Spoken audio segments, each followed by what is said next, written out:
All right, so this is the story of a secret government program called Project Starlight, or later Stargate. Have you ever heard of such a thing?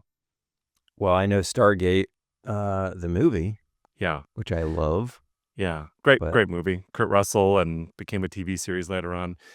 This one is very Stranger Things ish for sure.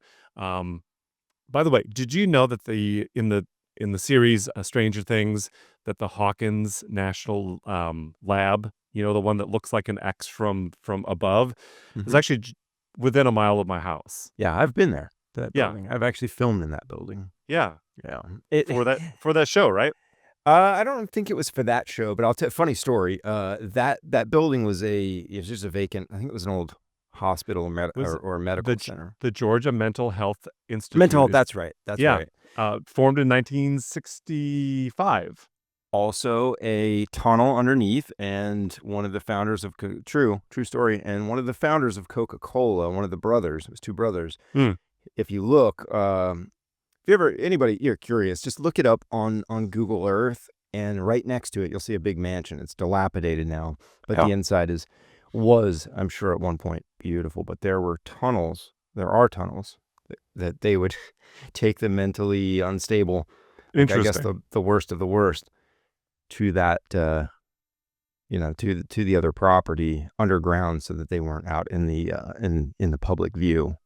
Yeah, and I had never read anything about the connection with Stranger Things when it came out, and I'm telling you, I'm driving by there one day, and I'm like, "Where have I seen that building before? Where Yeah. have I seen it?" And of course, it was Stranger Things. And you saying that, this is also a true story. That building, as I said, was filmed a lot for a lot of different movies, a lot of Yeah, different TV shows. As I said, I've filmed there on different projects.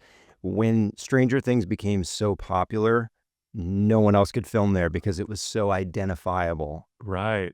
as from that show. Um, yeah. So that Anyway, yeah, so that was a little bit of a sidelight, but this story it's so wild. I can't believe it's true type of a story. And I've been digging. Again, this is not the follow up to the Psychics episode that I did on Dorothy Allison, but it is in the genre, in the universe, and it's all right. You're a closet psychic fan. It's okay. but I haven't come out and supported it yet. They have they So have they have clubs for that. There are websites. all right. So I happen to. I'm just going to move on. Please. Okay. So, I happened to stumble across a new article from the San Francisco Gate, um, just last month that sent me down a rabbit hole. And the article describes a man named Russell Targ, a physicist connected with the paranormal. Now, the time setting is around 1972, and he meets with the CIA's Office of Scientific Intelligence. He told the team that the Soviets could now move inanimate objects with their minds. So, this is a huge threat. It's kind of emerging Cold War as that gets worse heading into Yeah. the 80s, of course. And one of his quotes is one woman, a self proclaimed psychic from Leningrad, had apparently torn up a dismembered frog's heart with her mental powers alone. I think I've actually read something about this. Not in detail, because I don't know where you're going, but I do actually think I remember reading something about this. Like it was a big thing at one point in time. Yeah, and this man, Russell Targ, he's 91, he's still living, and is probably most famous for this kind of remote viewing research. And so when the US government, specifically the CIA, hears this, what do? Well, they sort of panic, right? Like if the Soviets have this special mental power, um, think of the implications around, manipulation, mind control. Like it kind of says, screw the rockets and the nuclear weapons. This is more of a threat. And so, again, think Stranger Things in that context. How they're kind of making a series not quite the same thing, but it has those capabilities of training these kids, right? Yeah, I mean, think about if you have warfare. I mean, now warfare is so different now, where you have soldiers essentially controlling drones and drones and things from remote, but wherever, but if you didn't even have to do that, if you were able to Right. use your mind to manipulate anything, yeah, that would be huge, but, Well, we'll and s I actually recommend for you or anyone in the audience who has not seen the 60 Minutes piece that ran last weekend on Lucky Palmer. He's the guy that he had the headsets that Facebook eventually the virtual headset stuff that Facebook eventually bought. He was fired from there, and now he's running a whole series of drone companies that are using AI to be able to go into battle. It's a whole other sidelight, but it's a really good and interesting and a little bit scary piece. So I highly recommend that. All right, so back to our story. Our man Russell Targ wanted to use his expertise not for necessarily some sort of global mind control game with warfare, but he thought about it for solving a crime. There was a group, there was a lab at the Stanford Research Institute, today is Silicon Valley, that was recruiting a quote, its own team of psychic all stars on behalf of the US government. And so put these psychic all stars together with this guy who's done this research and this kind of, looking into controlling things from a distance. And they end up focusing on the brutal murder of a woman, a 19-year-old woman named Arliss Perry, in the Stanford Memorial Church that happened on October 12th, 1974. And it remains a chilling case that perplexed investigators for decades. And so, what happened? It's a very bizarre crime involving torture with altar candles and a fatal ice pick wound in a church that prompted local authorities who could not solve the case to use unconventional methods to investigate. And they didn't really have any good leads. And you probably know where I'm going with this, right? Sure, yeah. So, um, I was the just thinking, because you talk about unconventional methods, and I mean, what I have been there in some of even the projects I've worked on where it's like, I wonder if I can find a renowned psychic or someone who has right, whatever you feel about it, um, and take them to the scene where the crime was and just see what happens. I mean, like, yeah, what's the worst that could happen? right, Nothing.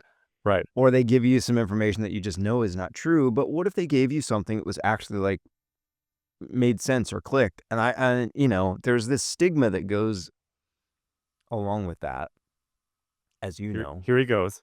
No, I'm just saying that there's a stigma that goes, and certainly when you do a project, and you and I had actually talked about this at one point. I don't know if you remember, but I was like, I wonder if I could get a psychic, and you were just kind of like, yeah, I don't know if that's the direction you want to go. And I thought, man, you kind of get out there a little bit, and people either believe in this or they don't, right?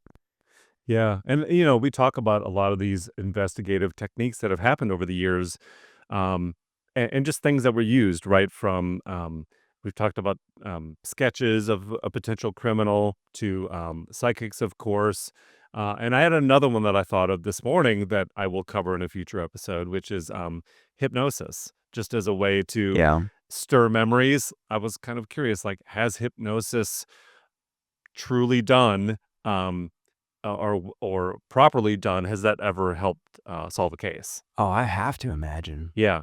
I mean, not to go off on a tangent, but I mean, you see like the hypnosis, and there are people who do it as part of a show, Yeah. and they'll make someone quack, up there on a stage quacking like a duck or whatever it is, and they snap them out of it, and they have no idea that that time has even passed. Is that part of a show, or does that stuff really happen? I have to think to some degree it really happens, but yeah, you're tapping into a whole different. Yeah, it's just so interesting, the intersection of, like, investigative techniques and, law enforcement and kind of like, we're desperate, we're trying to solve a case, what do we do? And that was just especially 70s, that Yeah, was just it coming was a on the core scene. Yeah. yeah, core part of it. So, talking about, Arliss Perry's murder, it began with an argument with her husband, Bruce Perry, a sophomore, and pre-med student at Stanford University. Now, following this disagreement, Arliss told her husband that she wished to pray alone in that Stanford Memorial Church. and it was here that her body was discovered the next morning by a Stanford security guard, Stephen Crawford. Now, the crime scene, as I described it earlier, was disturbing.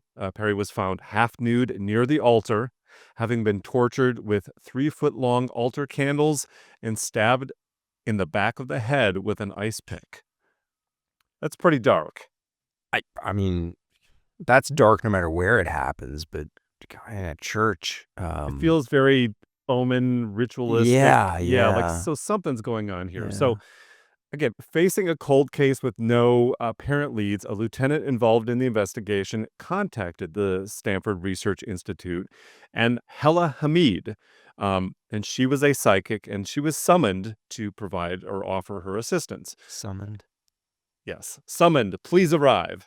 Um, and while She knew speaking, that, and she knew that she was gonna be summoned, so her bags were already packed.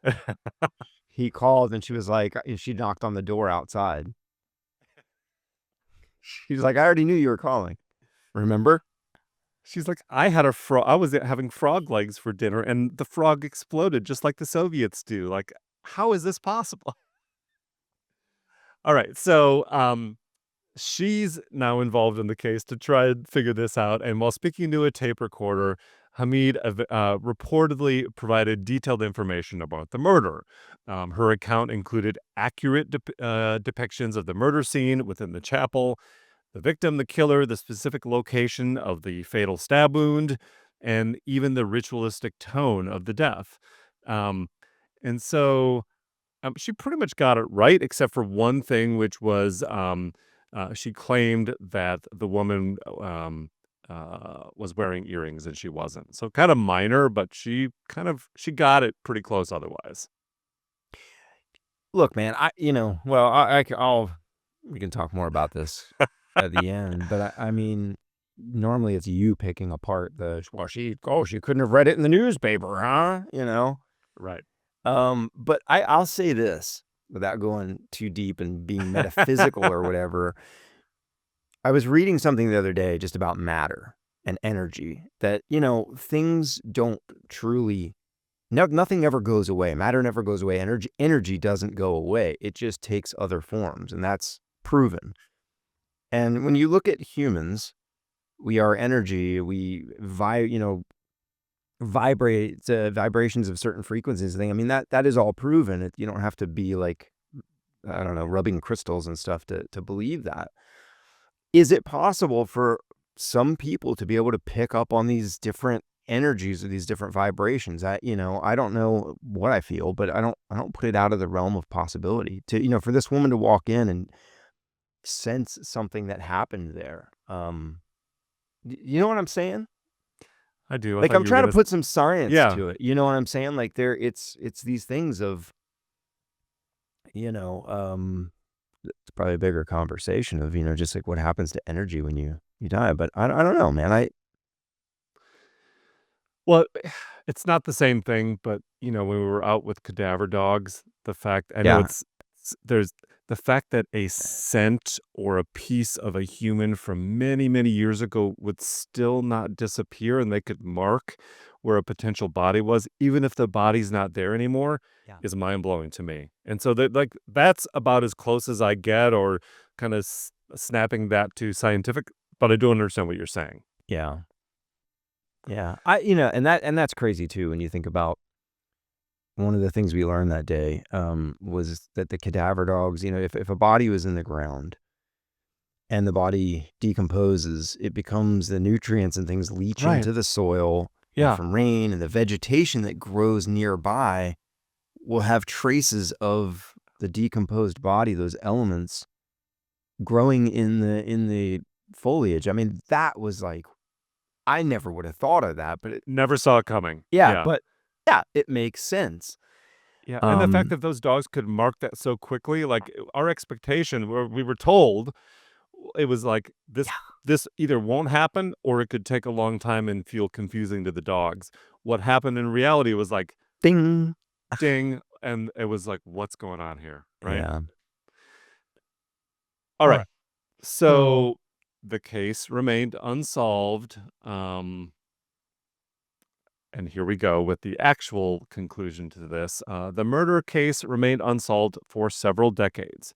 The eventual resolution of the case came in 2018 through the analysis of new DNA evidence. This evidence linked Stephen Blake Crawford, remember that Stanford security guard that stumbled into the Mhm. church, who claimed to have discovered Perry's body, to the crime. Yeah. And he actually committed suicide before he could be arrested. So it kind of never fully got resolved. And so I think that's another reason why this other thing has been floating out there for years, is because you just didn't have the true finality of being able to put this guy on trial or get answers from him. But it just shows, again, I thought this story would be interesting because it starts out as this kind of Soviet mind control mystery, kind of like Stranger Things, and then they applied it to like a true crime case that's just really weird, right? Ritualistic killing in a church and like wild, right? And here we go, years later, 2018, and it's solved by DNA. It's crazy. We talked about this in a recent episode of like, I truly think we'll get to a point where, and I don't wanna say there are no unsolved cases, Right. but ones where there are DNA, Right. available, for retesting with, like, these modern, Yeah. processes that they can use now. If you're able to go back, we had another case, in Georgia, um, Tara Baker was a Mhm. case with a 19-year-old cold case that was just solved last year with DNA technology that they just didn't have at that time. And then there was another one, another case here recently closed, and it's amazing to me. Yeah. And you think about where is that gonna be in 5 or 10 years? Yeah, I think that you and I have talked about so many of these cases just over the last 6 months, and it's just like we continue to be blown away by the progress of science and DNA matching, and, like, every time we think we have it figured out, we find another story that says, "There's no way that there's no way," right? And so, here we are today. So, anyway, that was a fun story. I'm not done with psychics yet. Um, it's another lane. Caves, sniper towers, And psychics. psychics. There's more. There's more coming.